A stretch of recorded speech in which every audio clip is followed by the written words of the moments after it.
आज की चर्चा।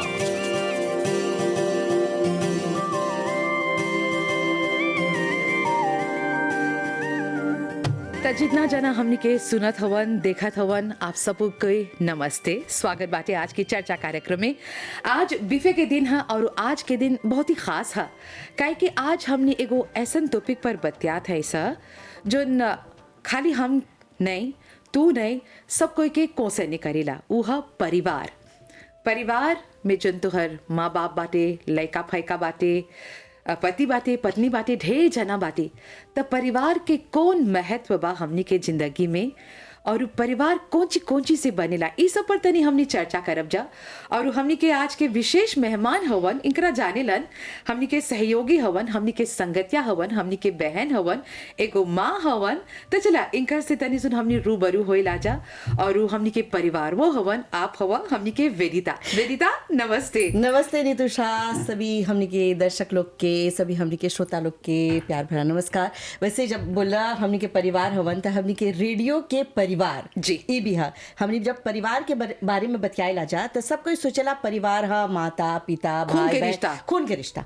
लेकिन अगर सही मायने में देखा तो कभी कभी जो खून के रिश्ता है ओकर ले बढ़ के हमने के पड़ोसी रहला, जी। वो भी हमने के परिवार बन जाला। सच्चे। हमने के काम में हमने के जोन सहयोगी हमन जा वो लोग हमने के परिवार बन जाला।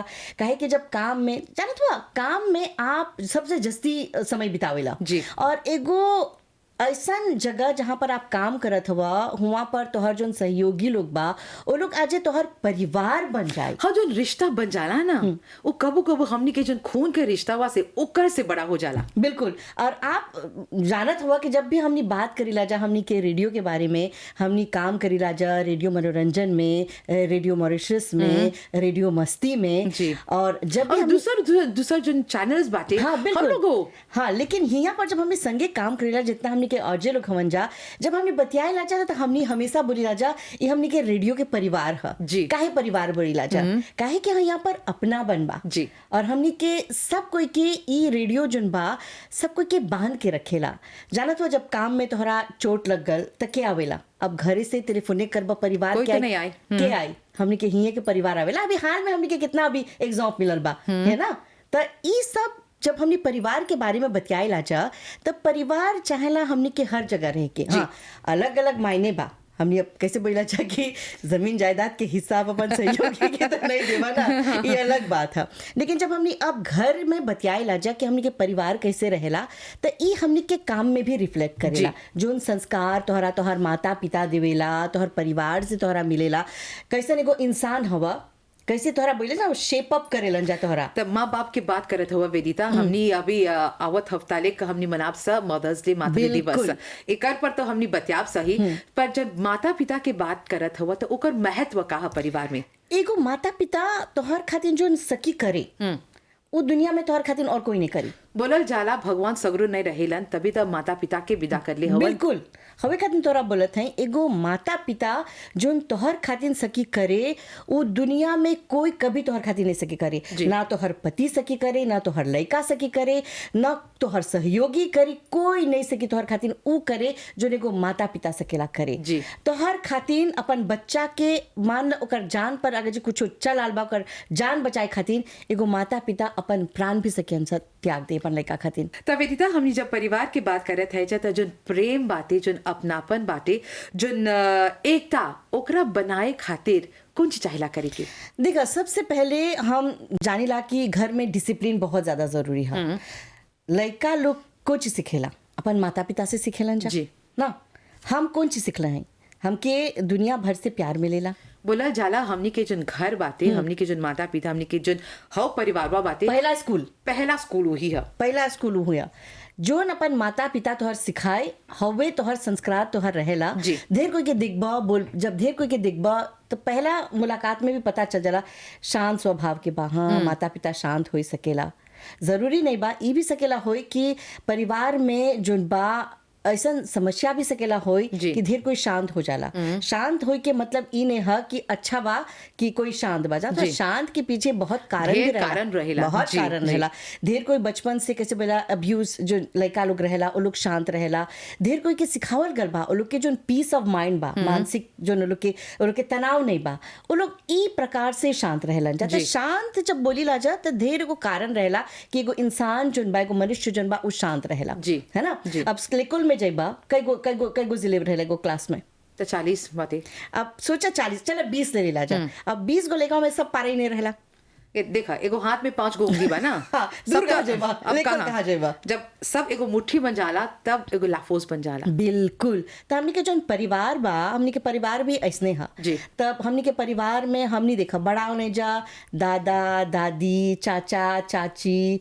हम तोहरा एगो बात बोलब, हम जब कॉलेज जाए लगली तब हम जन्नी वाजें कौन ची है। हम कबो नहीं जानते नहीं वाजें कौन ची है। हम तो जानते थे हमार चाचा है, ये हमार चाची है, हमार फूफू है। हम तो घरे से निकलब चाची लगे जा वाजें लगे जाते नहीं हुए खाते ली हम। हाँ। जब बैठा होकर लागे खाना बना के उ शुरू करी तब बैठ के एनिमेशन करते नहीं होकर लागे। बचपन से ही एनिमेशन करते नहीं हम के अभी भी याद बा। हमार हाथ में भिंडी रही, बैंगन रही, कुछ रही, मिको बना दुआ बोलब त हमनी के बताओ तो आप कौन ची करत हुआ, कौन ची डालत हुआ। तो ऐसे करके हमनी बड़ा हो नहीं जा। जी। तो अभी भी उ जोन प्रेम बा, उ जोन हमनी इज्जत दिला जा, उ अभी ले बा। अभी ले हमनी मानी ला जा कि हमनी के जोन वाजा लोग हवन जा जेकर आगे हमनी बड़ा हो नहीं जा, वो लोग के हक बा हमनी पे हमनी के डांटे के। कुछ मोवे करला, कुछ नहीं ठीक से बोलला, हमनी के हक है लड़का के डांटे के। त ई ऐसा हमनी संस्कार से बड़ा हो नहीं जा। ये सच्ची बात बोलत हुआ, पर आज जमाना जोन बातें वो बदल गल बातें, काफी बदल गल बातें। आज तक घरे हुआ लड़का के लेता नहीं मिलता अपन माँ बाप से बताए के, जैसे लिकुल से आवेला घुस जाला अपन कमरा में, अपन पोताब में। हमने इतना डेवलपे हुए थे सर, पर कबो कबो हमने सोची ला जा हमने देखा दे हुआ था सर। जे सोचबा था हवे तो दोहरा बोलत है कि जब हमनी छोटा हमनी जैसे बड़ा हो नहीं जा, हमनी अपन वाजे के अपन परिवार मान के चलने हैं जा। अभी हमनी के परिवार में हम माता पिता और ओकर दुगो लड़का, अभी तो दुगो लड़का नहीं बा, अभी तो खाली एक गो लड़का बा जी ना। मानत हुआ आजकल देखबा कि जोन कपल्स लोग हमन जा, वो लोग बोले जा हमनी के त लेता नहीं बा। लेता नहीं बा, लड़का के देखी लड़को भी बा। तो आगे के लड़का लोग दादा दादी संगे बड़ा होल जा ना।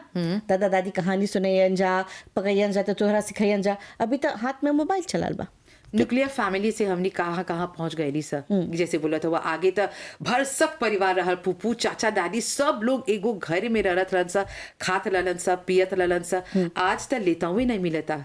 कबो कबो जब देखबा त दुख की बात है, पर इस सच्ची बात है कि एगो घर में माता पिता वो लोग काम करके आवत हवन सा, लड़का काम लिकोल से आवता न त काम करके आवता, ओकरा भूख लगल जाए बाहर खाए न त अपन कमरा में खाए। माता पिता लोग अपन अपन वो लोग अपन काम करत हवन सा।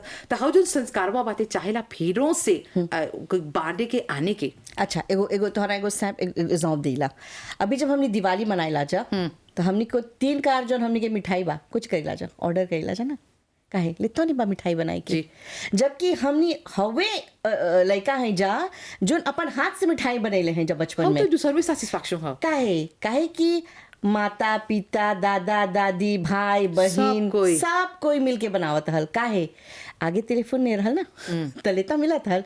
अभी जितना कोई के देखबा सब कोई टेलीफोन में घुस गल बा। जी जोन काम रहल 9 to 5 काम करके घरे आवत लन जा, काम के भुला जाता लन जा। अब कुछ नहीं बा। अभी तो सब कोई वर्क फ्रॉम होम करेला, सब कोई काम करेला, तो कुछ करेलन सा। वो लोग अपन काम पूरा करे खातिर ओकर बाद में भी अपन लैपटॉप के संगे बैठा रहलन जा। जी जी। और आजकल के देखा तो जैसे हम इतना सुविधा हो गल बातें आजकल, सुविधा हो गल बा ना, कहीं परिवार तो छुटा था ना। जी हमने परिवार कौन चीज के बोली ला जा। अभी परिवार तोहरा कब मिलेला? रानी वैसे में मिली, शादी में मिली। हाँ। अभी एगो शादी में गईला तो 2-3 बरिस के बाद तोहर परिवार से मुलाकात होवेला। हाँ ना सच्चे। अभी या तो फिर एगो मरनी हो जाला या एगो तबे शादी भेटा रहेला, हाँ। तबे भेटाला इंसान। बाकी कोई के समय नहीं बा। बोले लन जा जिमोस के दिन चाहेला रिलैक्स एगो करके फोन के कॉल करे के लेता नहीं बातें। कोई के आज नहीं तक इतना SMS बातें, सोशल मीडिया बातें, पर हाउ जुन जुन जुन जुन जुन अपना परमा बा ना, हाउ जुन जैसे हमने बोला था ऐसा वो कमती हो गल बातें। तो सोशल मीडिया बा तो व्हाट्सएप पर एगो परिवार के एगो ग्रुप बना दे ना, एगो नमस्ते, एगो परिवार में कुछ हो हमनी के परिवार में जहाँ कुछ होवेला हमनी के पता चल जाला। काहे कि हमनी के परिवार के एगो व्हाट्सएप ग्रुप बा, कोई बीमार हो गल, कोई कहूँ पहुंची होता, कोई के कुछ होता, सबको के पता चल जाला। हाँ, कुछ नहीं रहना तो कुछ ना कुछ तो होते रहला। फिर भी यानी कि आज आप लोग इतना ही टेलीफोन के संगे रहला सते को एगो नमस्ते, एगो परिवार के हाल चाल, ये सब चाहला पूछते रहे के ना। ऐसन बात अगर सही इस्तेमाल चाहेला करे के, सही इस्तेमाल तो सब कोई नहीं जाने ला करे ना। वही तो। आजकल कुछ करेलन जा, सब कोई बिजी बा, वीडियो बनावेलन जा, अपन वीडियो बना के पोस्ट करेलन जा, कितना लाइक्स मिली। अरे भाई वो आदमिया तो तुके जाने ला नहीं, तोहरा हाउ एगो इंसान से लाइक के एक्सपेक्ट करत हुआ जो तोहरा जाने ला नहीं, खाली तोहरा वीडियो में देखेला। लेकिन जो तोहर परिवार में जो इंसान लोग हमन जा उनकरा भुला गईला जी ना। जब काल बीमार होइला, काल कुछ होल तोहरा, तो तोहरा हो निकल के आई थोड़ी ना, वीडियो में से निकल के आए तोहरा वो तो नहीं देखे आए। के आए तोहरा देखे, तोरे परिवार में हाँ, आए। मलाद रबर पिताल में रबर तो क्या आवेला तोहरा देखे, तोहर परिवार लोग आवेला। भले परिवार में तोहर से 1 बरिस 2 बरिस नहीं मिलेला, लेकिन जब सुनी कि फलनवा मलाद हो गल बा, फलनवा के पेगाशियों हो गल बा, तो तुरंत निकल के आवेलन जा, आवेलन जा के नहीं जी। आवेलन जा देखे। तो यही तो हमने बतियात है जा कि हमने के आज के जो परिवार बा ऊ परिवारवा कहीं न कहीं खो गल बा जी। हमने के लड़का लोग नहीं जानेला दादा दादी के प्यार। आजकल तो दादा दादी भी कहाँ दूर जा पाता, दादा दादी ले टेलीफोन में रहला। दादी के बोलबा लड़कवा के देखियो हम तनी कौन आइला, दादी लड़कवा बगल में बा, दादी वीडियो टेलीफोन देखता, में, हाँ। दादी वीडियो देखता, दादी फिल्म देखता। तब अइला पूछला दादी के लाइक, हाँ तो दादी के देख लेला। यानी कि आजकल के जब बोली लाजा लड़का देखे के, तो ऊ खाली लड़का के बगल में बिठा के ऊ काम हो टेलीफोन जाला। देखेला। हवे हाँ, पहले ये सब नहीं होता हल। आगे तो हमनी के दादा दादी लोग, नाना नानी लोग कितना किस्सा सब सुनावत रहलन जा। आज है याद बा हमनी अपन लड़का के सुनाए ला जा, कबो कबो हमनी भूल जाएला सा, पर वो दिमाग में बा कि हाँ आगे हमनी के दादा दादी रहलन सा, हमनी के सपोर्ट सिस्टम जैसे बोली ला जा। जब परिवार के बात हमनी करत है जा, हम जो सपोर्ट सिस्टम हुआ वो बहुत ही जरूरी रहल। और वो आज दुर्भाग्यवश जैसे कि हमनी बोलत है जा, इतना आगे बढ़त है जा, पर पीछे पीछे पाछे पाछे हमने जात है सब। अच्छा एगो बात थोड़ा पूछब, लिट्टी के नाम सुन ले हुआ? के कर लिट्टी लिट्टी, हाँ कौन सी? जो हमनी खाए ला सा, हाँ एगो चाह संगे अभी भूख लगल बा। तोरा मिलेला लिट्टी खाए के? कबो कबो हम बनाए लीला, अब बनावेला ना? हम माँ बनावेलन, कहाँ से सिखला? दादा दादी से, माँ से सिखला ना? हाँ। अब हम आज के जो लड़का लोग हमन जा, वो लोग से पूछबा लिट्टी को छे तो लोग जनियन जा कुछ नहीं जाने लन सर। कुछ नहीं जानियन सा। जी। अभी देखबा हमनी अभी बात करे जा परिवार के, हमनी के परिवार में हमनी के जब दादा दादी रहे, हमनी के चाचा चाची रहे, हमनी के सबको एक परिवार रहे, आपस में बैठ के दादा आगे आगे इतना दवाई कहाँ रहा था, आगे कुछ इस्तेमाल करता लन जा, घास फूस जोन बा ओकरे से ना, घरेलू नुस्खा हमने जो घरेलू नुस्खा। आजकल घरेलू नुस्खा इतना ट्रेंड हुआ था, टिकटॉक देखला, फेसबुक देखला, सब कोई वीडियो बना बना के डाला था, बना के डाला था। है ये चीजवा के आगे हमने कुछ करना, अयो हाय हाय के पी हम तो दुखतेर लाके जाते हैं, महंगा के दवाई किनबा, दुखतेर लागे जेबा, दवाई पीबा तब अच्छा होइबा। जबकि हवे जो हमने के नुस्खा बा, हमने के दादा दादी कब से बोलता सीखा काढ़ा पिया, हल्दी दूध पिया, और कितना कुछ बा हमने के कैसे ढेर कुछ बा अग्याखर है। कोई जाने लग गया खर के अभी अब खोजत होवन जा। अब तो इतना ट्रेंडिंग हो गल बा, अब तो रिसर्च हुआ था तब जानत होवन सा कि ये सब तो रहल आगे, अब वापस चलाइलन सा। हमनी के जो बड़ा बुजुर्ग रहल वो लोग के दिमाग तेज रहल ना, वो लोग जानत हो तो हवे तो थोड़ा बोलत है कि आगे हमनी के दादा दादी के संगे बैठबा, माता पिता के संगे बैठबा तब ना सीखबा। तो कोई तो बैठा तो नहीं जाय द, लड़का छोटा लड़का के नाती पोता के तो भुला जा, माँ के संगे बेटा बेटी भी नहीं बैठेला जी ना। तो चाहेला वो लोग के ई सिखाए के, वो लोग के चाहेला जनाए के कि हमनी के जो माता पिता बा जब हमनी के कुछ सिखावत हवन जा, तो कहीं ना कहीं एगो चीज हमनी के सिखावत जा, आगे चल के हमनी के काम आई। तो हजा पर एगो बात आवेला विदिता, जब बोलत हो चाहेला सिखाए के, हाउ जो माइंडसेट वा बा वो बदल गल बा, पर चाहेला फिर सो कैसे सकब सा, हमनी माँ है सा, हमनियों के लड़का वो सब बातें, हमनी एक समाज में रही ला सा, परिवार में हमनियों जियत है सा, तो हमनी जानी ला जा, हमनी सोची ला सा ऐसे जैसे तू सोचत हुआ, ढेर जना सोचत हवन, और हमनी मांग करब जा कि जितना जना हमनी के सुनत हवन देखत हवन जे अपन जो एक्सपीरियंस ऐसा शेयर करे के मन बात, हमनी के लाइन खुलल बातें 402 तो कौन चीज चाहेला करे के तोहर देखे में जो वापस हो दौड़वा उ फिरों से चलाए। देखा एक हला तो नहीं होई एक हला नहीं होई, कैसे थोड़ा बोलब कि जब एगो आदत लग जाला ना ओके छोड़े के बड़ा मुश्किल है। ई त हाँ लेकिन एकर मतलब ई नहीं बा कि नहीं सकब सा वो आदत वा छोड़े। जी हम एगो एग्जाम नीतू शाह के लिए अब नीतू शाह कुछ करतलन जब चा पियतलन तो बिना चीनी के चा पियतलन। ये हमार संगे होल बा। नीतू शाह हमेशा बिना चीनी के चा पियन। फिर ओकर बाद में हम बोलतनी कि चाह चाहला चाह कहते पिए के जब ले ओकर में दूध चीनी नहीं डलबा ओकर में स्वाद कैसे आए चाह के। तब बोले आगे तब पिए तनी अभी छोड़ देनी चीनी पियल। हमनी बिना चीनी के चाह कैसे लगी नहीं सकब पिए। ठीक बा। फिर बाद में कौन चीज होल वो दूध छोड़ देलन। हम बोली था टिबगवा मुंह में डाल के गर्म पानी पियल कर कौन काम के चाह पियत हुए। लेकिन जब बाद में देखनी जा तो है जो जीते पिया बा आगे के हमनी के जो बुजुर्ग रहल वो लोग ये त जीते पियत रहलन पिया सब। पियतलन जा। हाँ। तो धीरे धीरे करके सीखे के हमनी के मौका मिले ना तो काहे जीते पिया पियतलन जा। तो एकरो पीछे को रेजों बा कि काहे पियतलन जा। फिर बाद में पता चलल कि जोन चीनी बा एकर से जोन कैंसर बा एकर डायबिटीज, बढ़ जाला मधुमेह, डायबिटीज सब हो जाला सब मालाजी कुछ। होला, तो हाँ। हमनी के जोन बुजुर्ग लोग हमन जा जब वो लोग जीते पियर पियतलन जा तो हमनी बोल सा हाँ सकेला गरीब रहलन सा दूध दे रहल पियन सा वो लोग जानत हवन सा लोग कुछ करत हवन जा बस हमनी के बुद्धि नहीं रहल ना जाके पूछब जा। उतना सुविधा नहीं रहल आगे यहाँ वेदिता हाँ। उतना सुविधा नहीं रहल पर तबो वो लोग निमन से अपन जीवन ले जाते रहलन जा। अभी के नौजवान लोग के देखा सब कुछ मिलेला जैसे बोलिए ऐसा प्लाटो में मिला था सब पर कुछ। आता जिम जाके पेट इतना निकल गल बा खा पी के खाली जिम जात हवन सा। लेकिन हमनी के दादा लोग हमनी के चाचा लोग बिसिकलेट चढ़त हल। अब हवे बिसिकलेटवा जाके वो लोग जिम में चलावत हवन सा जी। एक्सरसाइज करत हवन सा पे करके करत हवन सा। जबकि सेकंड से को बिसिकलेट कीन के हाँ। आसपास में घूमल करे संगतिया संगे कहूँ लेतू करे बाहर के जो कैसे बोला ठंडा हवा बा ओकर फ्रेश ऑक्सीजन मिली चलते चलते कमाहत लोग संगे बतिया लियन सा और कहूँ जाके कोई के परिवार के हाल चाल पूछ लियन सा। ई सब नहीं सकेन सा करे कुछ सब करेलन कुछ। सा जिम में जेन सा बॉडी बनेन सा धीरे को आता हाँ हम तो जिम जाएला। जिम बहुत एगो ट्रेंडी एगो अवधि चलाल बा एगो Fashion हौ। फैशन चलाल बा। तब भाई बिसिकलेट बा एगो बिसिकलेट कीन चलाओ बिसिकलेटवा तो हर बॉडी बनी। और ऐसा ऐसा करके तोहरा बोलब कि हमनी के हमर दादा हम जानत हमर दादा जब ओकर मृत्यु हो रहल हमर दादा एकदम फिट रहलन। हमर दादा एकदम हट्टा कट्टा नहीं बोलब लेकिन एकदम फिट रहलन। हाँ। कोई के तौन नहीं निकल रहल कोई के कैसे बोल एक्सेस पुआ नहीं रहल सब कोई बिसिकलेट चलावत हल। और बूढ़ा ले हमार दादा अपन बिसिकलेट चलावत हल। तो लड़का लोग के चाहना अभी सिखाए के लड़का लोग फुटबॉल खेलता कहाँ खेलता टेलीविजन में खेलत हन सा हाँ गेम खेलत हन सा।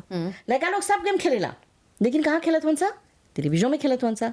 तो ऐसा लड़कन के वो लोग के शरीर का होता वो लोग के और बोलत हुआ डायबिटीज हो गल बा बोलत हुआ लड़का के प्रॉब्लम सांते हो गल बा कैसे हुआ था लड़कन के तनिको निकाला हो। सब कोई बोलेला समय नहीं मिलेला समय नहीं हमने भी बोलेला जा लेता नहीं मिलल समय नहीं मिलल चाहिए खोजे के लिए लेकिन समय चाहेला निकाले के सब कोई के तो बैंक खाता रहता मिलेला ना। फजर के बुढ़िया उठ गईला हमार एगो आदत रहल कि हम जिम जातनी हमार तो प्रोग्राम रहल हम तो करतनी। लेकिन जब जिम छूट गल तो कर बाद में बुझाए किससे आतान करते आज जाप काल जाप आज जाप काल जाप। फिर धीरे धीरे कुछ वजन बढ़े लगल तो घर से जाना शुरू करे के। तो जब सब कोई संगे रहला हमने कुछ कहला जब काम में हमने परिवार के बाद बतियाते जा हमने काम में एक्सरसाइज करेला जा याद बा ना। हमने अपन काम में भी जब हमने के समय मिलेला तो हमने समय में तनिक स्ट्रेचिंग करेला जा। हाँ। आपस में बतियाला जा फजरे बजे स्टूडियो में हमने करी विकास संगे नीलमणि संगे हमने सब कोई फजीर कुछ स्टूडियो ना कुछ चाहेला करे के चाहला करे की। तो एक कुछ बोल जाला एक पौताज बोलल जाला जोन आप करत हवा दूसर के सिखावत हवा। जी। तो अपना मान के सिखावत हवा ना और अदमिया जोन करता तोहर संगे उ तोहरा अपना मान के तोहर पर कॉन्फिडेंस करके करता। जी। तो एकरे एगो परिवार बोलल जाला जोन आप सिखत हवा सिखावत हवा और सब कोई के अपन संगे बांधत हवा। जी। एगो एगो एगो एगो एगो कारण बा कारण कौन है लासौते के। जी। लासौते के वजह से हमने के तबीयत ठीक रही सब कोई के तबीयत ठीक रही तो हमने तनिक एगो डिपेंड देवत है जाना सब कोई हला करके ए ऐसा कर ए तो ऐसा कर एगो मोटिवेशन हो जाला होला। ये तो परिवार है। हाँ ये परिवार है। तो हमें बोलिला जब हमने परिवार के बात बतियाला जा तो सिर्फ खून के रिश्ता नहीं है ये हमने के उस संस्कार भी है जो हमने अपन के संगे बांटी ला जा। जी। जहाँ जायला जा बाहर हुआ सब कोई संगे बांटी ला जा सब कोई के अपन संगे लेके चली ला जा जी। ना। और ये बहुत ज्यादा जरूरी है। और जब हमने बात करे थे जी आज के छोकरा छोकरी लोग आगे शादी हुआ था छोकरा छोकरी लोग कहाँ रहता सास मामा। ससुर के संगे हाँ।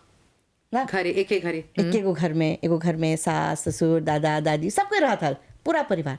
अभी तो जब ले छोकरा घर नहीं बनाए छोकरी शादी नहीं करेला। हाँ वो तो बोली हम हवजने बोले रहब। से लिबियते चाहेला, हाँ लिबियते चाहेला, लेकिन वो लोग ओकर लावांतास दे जावांतास नहीं जानत हवन ना।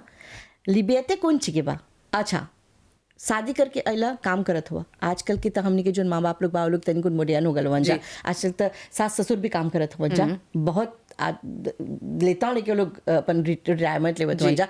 दादा दादी घर में बा, काम करके अला ना, संगे संगे पकावत हुआ, संगे संगे खात हुआ, हाँ जो मजावा बा। संगे संगे किचन साफ करत हुआ ना। हाँ या तो फिर कबो बीमार पड़ गईला तो तोहर जोन परिवार बा उ तोहरा दिखता। तो चाहेला जरूरी है। एगो नया जमाना हो गल बा जहाँ पर लड़का लोग अपन माँ की धमकी देवेला, जायदाद पे लड़ाई होवेला। आगे हमनी के कितना मार पड़ल? हम कबो मार नहीं खेले सच्चे हम कबो मार नहीं खेले हैं, हम झूठ नहीं बोलते हैं। हमके कबो ना हमार माता ना हमार पिताजी हमके कबो मरले हवन। और लेकिन पिताजी के एगो नजर रहल ऐसे, जब ऐसे पिताजी देखते? ऐसे देख ले लगता समझ गइला। वो तो सोचला कानी कितना छुकनी पड़ गल हमके। अब तो हम तो इतना नहीं रोब। हम एगो नजर काफी रहल हमार पिताजी के। और पिताजी भी ऐसे कुछ बात में डांटत नहीं रहलन, कुछ बोलत नहीं रहलन।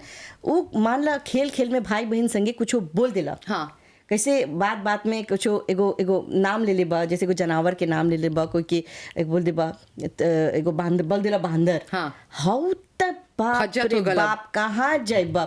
हाउ जब पिताजी खाली बोलला कौन ची बोलला, और जब ऐसे करके दिखलन हवे बस। हाउ त थर थर थर थर कांपे लगबा। हाउ रोवाय बुझाई 10-15 गो छुकनी लग गल बा तोरा। अब तो ना खाना पीना, अब तो कुछ नहीं, अब तो कोना में बैठल रहा, अब तो कुछ अब नहीं। सकबा लाइकवन के डांटे कुछ हो बोले ला पुलिस डाल दी। अबे ता कभी तो बताइए नहीं कहता ला पुलिस जाए। कोई बात श्रोता जो हमसे बात करे हो जाता नहीं, अभी ना दे अभी कोई नहीं होवन त चला। तो ये सब चीज होवत हल, ये जी। सब कुछ होवत हल। और हमने परिवार के बारे में बतियाते जा तो परिवार के संगे समय जी निकाले ये के बहुत जरूरी है। हमने अभी बात करत हला कि समय चाहेला निकाले के, कहे कि हमने आसान बा बोले के लेता नहीं बा, हमके समय नहीं बात ये करे के। तो हमने तो सुतत है सा खात है सा, ओकर लेता तो मिलत है ना। तो फिर कोई बोलेला ना कि हमके तो खाए के लिए तो नहीं मिलेला। अब तो हो। अच्छा एगो एगो एगो एगो साधारण एगो एगो आजकल के हमने के एगो बहुत बड़ा बीमारी हो गल बा, स्ट्रेस। जी जाना तो ना ये तो सबसे बड़का बीमारी है। सबसे बड़का बीमारी है, लेकिन स्ट्रेस कुछ नहीं है। एके बोल जला ओवर थिंकिंग, जी। हद से ज्यादा सोच, जो नहीं होल बा ओकर बारे में सोचबा। अब एकर चलते कौन ची नहीं होला बोला एकर चलते ढेर कुछ होवेला। और? हमनी के जोन घर पे जोन हमनी के माँ बहन लोग हमन जा, ओ लोग के बुझाला कैसे घर के काम करे के ओ लोग के जिम्मेदारी है। ओ लोग के लगेला कि आज हमने ऑफिस में काम नहीं करे थे जा, दूसरा नौकरी नहीं करे थे जा, तो दुनिया के जितना भी बोझ बा उचाला हमनी के कंधा में रह के ना। ओके चाहेला सब कुछ करे के तोहरा बोलक ओके चाहना सब कुछ करे के, वो इंसान नहीं है। आप जब काम करेला, जब आप काम करेला एगो ऑफिस में तो छुट्टी नहीं लेवेला। हाँ। बोलबा आज हमें को छुट्टी लो, बीमार रहेला तो छुट्टी नहीं लेवेला। हाँ। सिक लीव तो लेवेला ना। और जब तोहरा कहूँ जाए के रहिया तोरा मन नहीं करेला, वो कौजे ले लेबा घरे, कौजे लेके घरे कुछ करेला। लुहास भी करब सर। एगो महिला रहेला तो वो रुवाज करेला, एगो पति कुछ करेला, वो उहू अपन काम करेला, काम कर कबो काम करेला, कम है, लेकिन बहुत कम है। ज्यादातर बोलेलन जा आज हमनी देर से उठब जा, उठियन जाता अच्छा नाश्ता चाहेला, नाश्ता कर ले तो अच्छा लंच चाहेला, लंच हो गल तो तनी कुन गातो पका दा, फिर सांझ के काहे पति घर पे बा, वो खुशी खुशी करता। और एगो चीज देखिया, एगो परिवार में माता पिता दोनों लड़का जब बीमार रहेला तो ओके देखे के वो पत्नीवे देखेला, वही देखी। हाँ वो सच्चे के। पत्नीवे सब कोई के देखेला, उहू बीमार बा ना, लेकिन रिस्पांसिबिलिटी वा जोन बाते ऊ ओकर अपन कंधा, कंधा। ऊ हाँ बोलेला ओकर कंधा, काहे काहे कि ऊ काम नहीं करेला। तो एगो बहुत एगो एगो मुवे चीज है जो महिला लोग अपन दिमाग में रखले वन जा कि जब बाहर ऑफिस में काम नहीं करेला, एकर मतलब यह है कि तोहर वालिया नहीं बा। हम तो बोलती जितना लापे हमनी के जितना जना काम करेलन ऑफिस में, हाउ से जस्ती ओकर से जस्ती लापे एगो महिला जोन हाउ साफ हमनी बोलीला जब ओकरा चाहेला काहे देखे। कि ऊ काहे ऊ वनका तो वनका चलते रहला। ऊ सोचते रही काल कुंजी पकाब, कान कुछ करब, पानी बरसता, लुगा छाना रमासे के, लुगा छाना के पासे करे के, खाए ओकर के दिमाग चलते रहेला वो। ओकर दिमाग चलते रहेला। और दाद देव हम ऐसन दिमाग के जो इतना बरिस से अपन घर के संभालेला। जी आजकल के कौन ची करेलन जा, आजकल के तो देखत हुआ परिवार में पैसा खातिर डिवोर्स हो जाला, पैसा खातिर। पैसा खातिर शादी करला। जब कोई शादी करेला पैसा शादी का काहे होला? हमने शादी की बात कर रहे थे सर, हमने चला, काउंसलर्स तो नहीं है सर, हाँ, शादी पर की बात। हमने वो शादी कर ली सर, तो हमने काहे शादी करीला सर? परिवार आगे बढ़ाए के, काहे कि कोई के पसंद करला जीवन। आगे तो बोलो जात रहा देखो छोकरी अब शादी करत हो तो चाहेला हो जो परिवार के वंश के आगे बढ़ाए के वंश के चाहेला आगे ना। बढ़ाए के हाँ तब शादी होता है। अभी शादी हुआ था, शादी होवेला हमनी के जैसे जानिला जा सब कोई कि एगो छोकरा छोकरी आजकल लव मैरिज करेला। हाँ। ज्यादातर आजकल एगो 20 बरिस पीछे जेबा तो सब कोई लव मैरिज करेगे, एगो ट्रेंड हो गल बा, जी। सब कोई लव मैरिज करेला। आजकल कोई नहीं बोलेला तो हमारे खातिर एगो छोकरा दिखे, मैं छोकरी देख, सब कोई अपन पसंद से शादी करेला, अपन पसंद से शादी करेलन जा।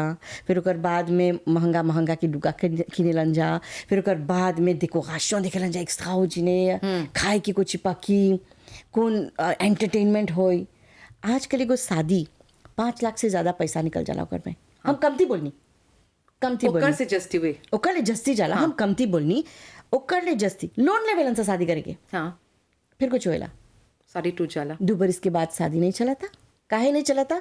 छोकरा छोकरी दोनों जना तो संगे बन जा। बोलियन सर कोपाचिप नहीं है सब। बस कि हमनी के जोन घर में जोन छोकरा बा ओके सिखावल गल बा कि तू छोकरा होवे तो के जाना काम नहीं करे के, तो वो खाई के पकाई के धोवे के मंजे के कुछ नहीं जानेला ना, कुछ नहीं जानेला वो। तब शादी करके आयल मदमा बोलियो कि हम घर भारत हैं तनी कुन मुँह पासे कर दी, इत हमर से काम करा होता।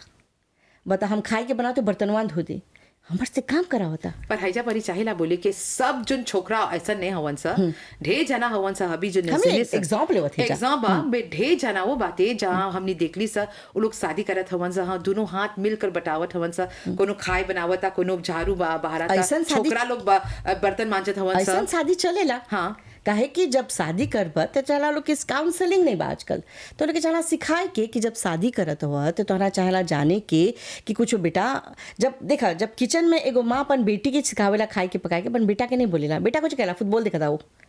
जब सिखेबा, जब माता पिता ही अपन बच्चे में फर्क करे लगेला, तबे सोचला कि आगे चल के परिवार में प्रॉब्लम शुरू हो जाला हवे से। हिये से परिवार में सब प्रॉब्लम शुरू हो जाला। जब शुरू से अपन लड़का में कैसे दूर नजर नहीं करबा, जितना अपन बेटी के सिखावत हुआ उतना अपन बेटा के सिखेबा। आजकल के माँ बाप लोग कहीं ना कहीं सकब बोले कि जब ओकर लड़का लोग परदेश जात हवन सा पढ़ाई करे तो खाए के पकाए के नहीं चाहला। हाँ। वैसा लड़का लोग जब सीख के आवत हन बाहर से तो एक खातिर बोलेलन जा ये लोग तो ओपन माइंडेड है, ये लोग तो मुदियन बा, ओपन माइंडेड बा, निमन लड़का बा। बस कि वो जाके पकड़ ले बा, वो जाना था कौन जी हाँ। तो कहता हॉस्टल में बा, खाए के पकावता, सिवा कहूँ पर रहता तो अपन जिम्मेदारी ले लेलक। हाँ। काल शादी करलक, ओके बोलबे बर्तन मंजे के, तो तब जनलक जो लाविवा बाते उ सच्चा कैसे बाते। तो ओके पता बा कि बर्तन मंजला में कोई खराबी नहीं बा, हम तो कर ले हैं ना। तो जब माता पिता अपन लड़का लोग के हये चीज सिखा दियन जा, तभी जाके ओकर परिवार के जो नींव है ना वो स्ट्रांग होवेला, मजबूत होवेला। तो जब मजबूत के बात हमने करे थे ऐसा, तो एगो मजबूत परिवार, एगो मजबूत समाज हमने कैसे सकब से बनाई।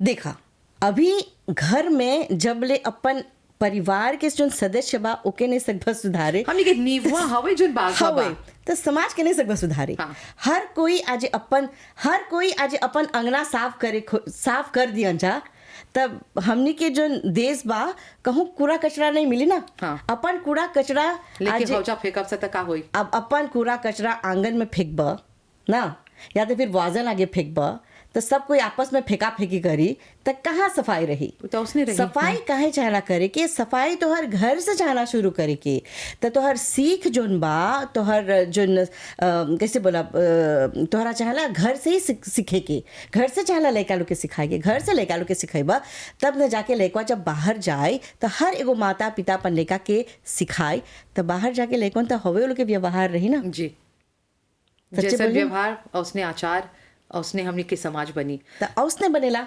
जैसन बात करबा, जैसे हमने कैसे आइला जा, हमने कौन चीज करीला जब सुबह जब मिलीला जब पहला काम गले लगेला सर। गली लगिला जा, काहे गली लगिला जा, और जो प्यार काहे बा- हमने हाथ नहीं शेकन नहीं करीला जा, काहे हमने नमस्ते नहीं बोलीला जा, काहे हमने हाय नहीं बोलीला जा। हमनी में उ अपनापन बा, हमनी आइला जा तो पहला गली लगिला जा, हमनी प्रेम बांटिला जा। जी। और हर जोन प्रेमुआ बा ये हमनी के काम में कितना कितना हमनी के सहारा देवेला। जी, हमनी के मॉर्निंग वाइब जैसे बोलीला, बूस्ट अप बोलीला जना, ई हवे से शुरू होला। हमनी के तो सुबह के जब प्रोग्राम होवेला त कुछ रहेला तो सब कोई स्टूडियो में चलावेला, हाँ, धमार होई लगेला। काहे? एक तरह के प्रेम वो जो जो अपनापन आपस में बा। हियां पर न कोई के जालू करे के बा, हियां पर न कोई के बोले अच्छा तो जोली लुगा पहन के आल बा। जब कोई जोली पहनता तो कुछ कहला जा, ऐसे कहला जा, तारीफ करीला सब। नजर उतारी, पहला नजर उतारीला जा। जहाँ कोई के देखिला जा जोली लुगा पहन के बता नजर उतार सा, काहे करीला जा? काहे कि परिवार मानिला जा। और जैसे बोलिला कि हमनी के माता पिता हमनी के सिखैले बा, हवे हमनी के संस्कार बा। और जब तू अपन संस्कार के संगे ओके काम में जब हमनी कैसे लागू करेला जा, जी, जी। सब कोई अपन अपन करेला, तबे देखबा कि यहाँ पर हमनी के काम न रह कर कैसे बन जाए गो मस्ती फन मजला, मस्ती हो जाला, हो जाला। हमनी और के- चाहेला होई की चाहेला रहे कि काहे तोशो जैसे हमनी बोलत है स्ट्रेस सगरो बाटे, तो हो स्ट्रेसवा के कम करे खातिर ओकरा हमनी भुलाए लिया जा। हा जब परिवार मिलेला तोहर से हमनी कली लगिला जा, विकास आवेलन, हाय हमनी कलीला, नमस्ते विकास, कैसे ये सब कोई से हमनी मिलीला जा, नमस्ते, एगो सुरियावे उ बहुत चीज बोल देवेला। कोई बीमार होवेला तो सब कोई भागे लगेला, कोई बीमार होवेला तो यहाँ पर सब कोई भागे लगेला। परिवार के कोई फोन नहीं लेता, नहीं मिला टेलीफोन करे के, कोई के कहाँ कुछ हो, हमार कपार दुखाता, अच्छा कपार दुखाता, आता दवाई लेके आइला, तने सुन मिस देला सर, हाँ दवा दिला तनी कोई, कहाँ दुखाता है, जा दुखाता। तो ई सब चीजवा काहे होएला? काहे कि हमनी परिवार मानिला जा। जी। तो ई जो कैसे बोला जा काम हमनी के, आज आप लोग भी यही विचार के संगे चलबा। देखा, आप एगो एग्जाम देला, आप एगो एनिमेट्रिस हवा, हम एगो एनिमेट्रिस हई, हम तोर कौन चीज से कब तोर संगे चोरी करे? तोहर तालों से कब चोरी करे? ना। आप बहुत अच्छा गीत गावेला, हमसे कब चोरी करे? नहीं से कब चोरी ना। करे ना, हमके मन बा गीत गई के ना, हम तो कैसे- तोहरा सिखाब। त हवे त परिवार मान के हमके सिखाइबा, हमके नितुषा मरले भी बा, हमर बोल देला कान लाइव। खींचले बा, हमके ऐसे कस के नहीं मरले बा, लेकिन ऐसे करके मरले रहल, हमर कान खींचले रहल। काहे कि सिखावत हल, हम सीखत नहीं रहली। तो सब कोई सब कुछ नहीं सकेला करे। जैसे कि हम ओके नाचे के सिखावत हली, लेकिन वो नहीं सिखत हलन, बोले हम नहीं सिखब। त सब कोई के अपन अपन एगो ताला ह, जी। सब कोई के अपन अपन एगो कैसे बोला जला, एगो मानिए एगो आदत रहेला। जैसन आप हवा हमने से कब बनी, जैसन हम है आप नहीं सकब बनी। हमनी एक दूसरे के एक्सेप्टे करीला सर। एग्जैक्टली, तो एक दूसरे के एक्सेप्टे करला, एकरे बोलल जा परिवार। जी। चाहे तोहर में कुछो अवधि रही, कोनो एगो ऐसन चीज बा तोहर जो हम नहीं अच्छा बा, जैसे कि मुंह पर बोल देवेला, डांट देवेला, डांट के मुंह पर बोल देवेला, कहीं ना कहीं वो तोहरा काम आवेला जी ना। जी। त चाहेला हमनी के एक्सेप्टे होई के एकर त मानिए हुए इसने बा। तो जैसे देखा, हम जैसे है हम औसने रहब, अब तू देखा। जैसे हवा औसने रहबा, नहीं सकब तोरा सौंसे करे, तू नहीं सकबा हमरा सौंसे करे। हाँ, कुछो बोलबस हमर दिमाग में खन की निमन चीज बोलत हो। हाँ, जैसे कि बोलनी जा एगो एग्जाम देले रहनी, बहुत एगो सिंपल एग्जाम देले रहनी, हम इतना ने हमके कपार फाची, अब नितुषा के बोलनी तू काहे बिना चीनी बिना दूध के तू चाय पिएले, तू ऐसा बाद में तक समझ गईला। हाँ, हम बोली मुंह में टिबाक डाल, अब गर्म पानी पियल कर, बाद में समझ नहीं। तो हम नहीं सकब एगो चाय बिना चीनी और बिना दूध के पिए, तो जी। हमको चिकरनी, हम चवे छोड़ देनी, हम काफिनवा पिए लगनी बिना चीनी के ना। हाँ। तो कहीं ना कहीं हम भी समझनी कि एकर से हमके लाभ होई, जी। लेकिन हम दूध चावा से हमके लाभ नहीं होई, चीनीवा से हमके लाभ नहीं होई। जी। तो सीखली सा ना, अपन मान के सिखैला, हम सीख ली। जी। हम कुछ तोहरा सिखाइला तो तू अपन मान के सिखेला ना। तो हाँ, ये जो अपनापन है एक दूसरे के लिए, एकरे से परिवार बनेला। तो हमने के बोला वेदिता, एगो परिवार जोन बाटे, जीवन जे नहीं रही परिवार, तो जीवन अधूरा रही। देखा, हम तोरा बोलनी एगो परिवार, हमने बोली लाचा एगो परिवार ऊ है जहाँ पर माता पिता भाई बहन सब कुछ रहेला। घर ला कोई नहीं बाटे, कोई नहीं रही तो बनावा परिवार। हमनी में बा ना परिवार बनाए के, हमार कोई नहीं बा, हम अकेला हैं, हम कौन ची करब, चुपचाप बैठा रहब, कोई से बात करब, हाँ, कोई से दिल के बात करब। एगो इंसान जेकर में कैसे बोला, एगो अट्रैक्शन जैसे बोला जा, जी। वो आकर्षित करेला कोई के ना। हमनी एक दूसरे के कब जाने ला, 15 साल से 16 साल से जाने ला, ओकर ले आगे तो हम तोरा टेलीविजन में खाली गीत गाय के सुन ले हैं, लेकिन जब मिलली जा तो परिवार बननी जा ना। हाँ। हमने के तो खून के रिश्ता नहीं बा, फिर भी एक दूसरे के दुख दर्द में रहिला से संगे जी। तो परिवार तो मानीला। तो जब कोई नहीं बा तो ओके चाहला बैठे के नहीं बनाए के परिवार जी नहीं बात है अपन सब जायदाद ओकर नाम पर कर दा ही बोलत है कि कम से कम एगो परिवार बना दा। जब तोहर घर में कुछ होई तब बलैबा, दुख सुख बांटबा, दुख सुख बांटबा, साथ में काम करबा, कुछ चीज परेशान करी तो ओकर से बातचीत करबा, ओकर बातचीत करके अपन परेशानी के दूर करबा। एगो एग्जाम्पल हमनी के जितना लिसनर्स ओ जो हमनी के सुने होला हवन जा लिसनर्स हवन जा उ लोग हमनी से बतियालन जा, अपन दुख सुख सुनावेलन जा, कबो कबो हम रेडियो तो पर टीवी रेडियो पर के अपन परिवार मानीला। हवे था हमनी के पर जे उ लोग नहीं रहियन से तो हमनी कहाँ रहब सा। बिल्कुल हम रेडियो के अपन परिवार, हम जितना हमनी के जो श्रोता लोग हवन जा ओके हम परिवार मानीला जी ना। काहे कि वो लोग के इतना लेता बा कि 2 घंटा निकाल के तोहर संगे बैठ के वो लोग खाली गीत थोड़ी ना सुनेला, जी तोहर संगे बतियालन जा, अपन दुख दर्द बतियालन जा, खुशी में शामिल होवेलन जा। दूगो जोन शब्द बातें उ काफी है। बिल्कुल बिल्कुल बिल्कुल। और हमने हमेशा बोलीला जा कि हमनी के खुशी कहाँ मिली। आज जी। सुबह ही हम बोले रहनी कि ढेर कोई सोचेला एगो बड़ा घर मिल जाए ना जी तब हम खुशी हो जाओ, जी ठीक एगो बड़ा गाड़ी मिल जाए ना तब हम खुश हो जाओ। देखा खुशी जब हमने एक बात करे थे ऐसा कोनो के खुशी गाड़ी में बा, कोनो के खुशी पैसा में बा, कोनो के खुशी हमने के संगतिया में बा। एगो घर के तोहर इच्छा बा जी। बड़ा घर के किन लेला, घरवा में रहे लगला, कितना दिन ले खुशी हुई बा? जी रोज तोहरा एक्साइटमेंट होई नहीं ना। जोन दिन किनला बतैला हो गल, एक महीना एक बरिस खुशी होइला, फिर ओकर बाद में गुंची होई तो हुचिन हो जाला। तो हुचिन हो जाला। हाँ। एगो गाड़ी किनला, नवा गाड़ी किनला, अल्लाह अल्लाह नवा गाड़ी में घुमत बा, सबको के दिखैला, एक बरिस हो गल, सब कोई तोहर गाड़ी जान गल, सब कोई अलग अलग गाड़ी किन लेला, तोहर खुशी कहाँ गल? अब तो सब नॉर्मल हो गल। सब नुमान हो गल ना। तो हमनी सोची ला जा कि हमनी के खुशी बड़ा गाड़ी बड़ा घर गहना में सोना के गहना किनला, इतना बड़ा बड़ा हार किनला, कब लग पहन बा बहन के काम में आइबा आइबा चोर पीछा पाछे हवा पाछे जब बोलत है। नहीं ना, कब तोहरा खुशी मिली? तो एक बार इसमें एक कुछ पहनबा तब तोहरा खुशी मिली। हाँ तब बाद में दूसर कोई नवा नवा किन लेला तब कुछ हो बा, तो पुराना हो गल बा। एक बार इसमें एक हला पहनला, फिर बोल तो पुराना हो गल बा, अब चला दूसर किने के, तब दूसर में पैसा इन्वेस्ट करबा तब तोहरा खुशी मिली। खुशी छोटा छोटा चीज में मिलेला। सच्चे। हम तोहर संगे बैठ के भी कार्यक्रम करत है, हमें खुशी- खुशी मिला था। हाँ। काहे कि तोहर दूसर मेहमान है, आज हम मेहमान बनकर आए, तो हमके तोहर प्रोग्राम के बाद खुशी मिला था ना। हमनी जोन बात करत है जा आज एकर एगो असर होई हमनी के श्रोता लोग पर, दर्शक लोग पर। तो हमने की खुशी हुई। कोई टेलीफोने करके बोली कि तो लोग के प्रोग्राम बहुत अच्छा रहल, हमके खुशी मिलल। जी तो हमने के रोज के ऐसा ऐसा चीज चाहला करे कि जहाँ हमने के छोटा छोटा खुशी मिली। अभी प्रोग्राम खत्म करब जा, नीचे जाब जा, खाप सा संगे संगे संगे संगे बैठ के खाप सा हाँ ना, हमने की खुशी मिली। अभी सुबह हमार स्टूडियो में विकास चला एगो चीज बोल दिलक, हमके खुशी मिलल। दीपशिका आके गला मिल गल, हमके एको खुशी मिलल। तो ऐसे छोटा छोटा चीज बा कि हमने के खुशी देवेला सच्चे ना। अभी हमने बात करे थे जब वहाँ हमने के जो टेक्निक के जो टीम बा, वो लोग हमने के बात सुन सुन के वो लोग हंसत हो जा, वो लोग के भी को खुशी मिला था ना। तो ई सब कि चीज एक जरिया ई जो प्रोग्राम बा माने कि एगो जरिया बन जाला बिल्कुल। खुश रहे के, खुशी पाए के। हमने के चाहेला एगो बहाना। और जहाँ पर ये छोटा छोटा खुशी रहेला ना नितुषा, हुआ हुआ हमने के जिंदगी परिवार हमने के बनेला, आबाद हो जाला। हुआ हमने के परिवार बनेला, एकरे सच्चे। परिवार बोलल जाला। और परिवार दिवस खाली अपन माता पिता संगे नहीं। अच्छा हो मातावा जोन बा, अभी हनी फित मामा अभी आए के बा, हमने बात करे परिवार के, अभी फित मामा आवता ना। अभी सबको यही सब तो माँ कुछ करी, खाए के पकाए, सब उही कुछ पकाई। करी, उही पकाई, उही धोई, उही सब कुछ करी, सब कोई कादो लेके आए, बन फिर मामो चुमा दे के चल जियन सा ना। फिर तो मामा फिर फिनी मामा हो हो गल। गल, फिर मामा हो गल।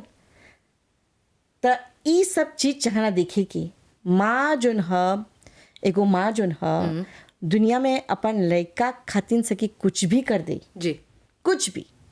ओके चाहे आज अपन अपन शरीर के एगो जोन जोन आखिरी जोन बूंद बूंद बा बात, खून निकाले के कतरा बात, निकाले के अपन वो लड़का निकाल खातिन दे। तो उ निकाल दे ना।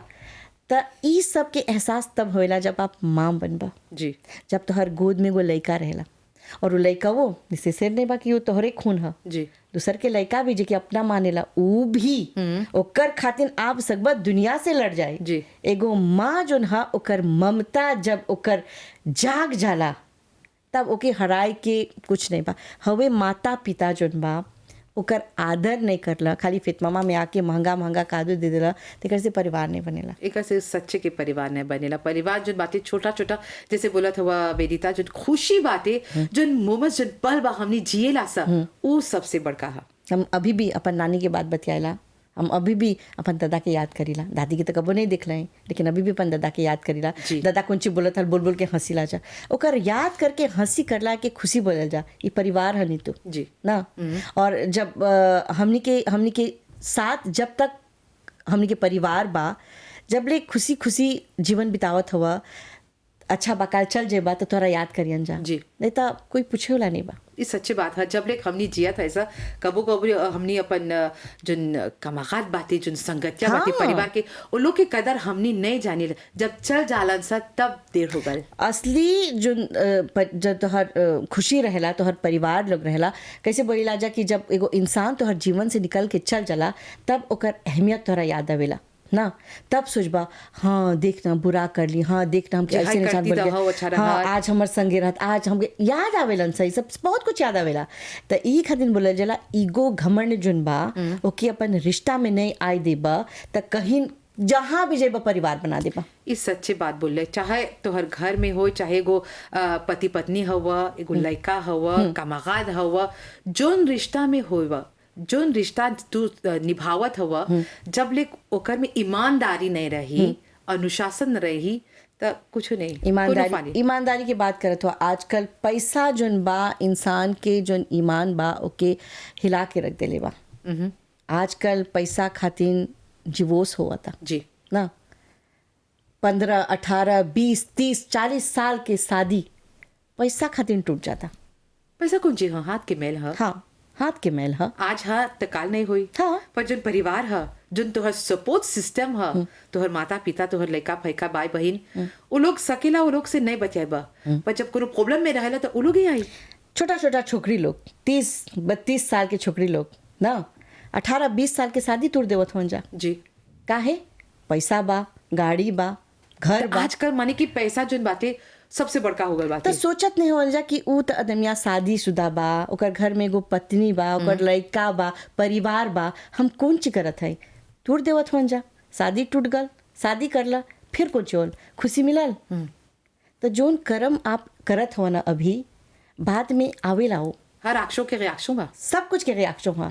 जेकरा तू अभी खुशी बोलत हवा, काल जब कब बोले ना जाना कि आजे आप हमर गोर में कहाँ कौन हमर जूता कहाँ चुबा था। जी। जब ले हमर जुतवा नहीं पहनबा त नहीं सकबा नहीं जाने। जान पे।